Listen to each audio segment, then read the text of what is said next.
Amizay vaovao ny fahasalamana azy dia nosokafana androany ny atrikasa momba ny fanatanterana tombana tamin'ny fanarahana ny règlement sanitaire international 5 mba ahafahany firenena manaramaso ny aretina rehetra mitranga ao aminy sy ny ahafahana ihany koa miatrika izany sy miatrika ireo valanaretina rehetra.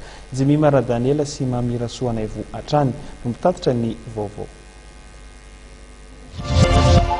Mila mandray andraikitra ny firenena rehetra misa 470 mikambana ao amin'ny OMS na ny Organisation Mondiale de la Santé ahafahana miaro ny ara-pahasalaman'ny mponina ao aminy sy ny firenena manodidina azy.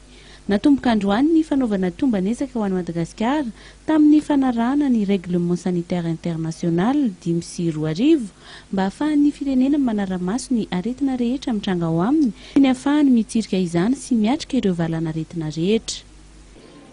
Ny efa vitanay zany dia mahafengana tamatasa ary antsiranana ireo efa vita ireo no tratrinyery nandritry 2015 sy 2016 fa ao aorian'izao évaluation zao dia hitohy ny fanaovana évaluation ny enina hafa amin'izay fotoan'izay dia isy ny tatitra izay ho atao ahafahana manatsara ireo aéroport sy port eto Madagasikara zao.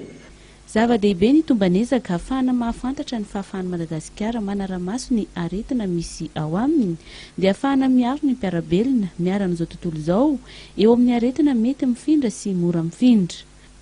Aorian'ny évaluation dia hita izay tokony hanampiana ny Madagasikara.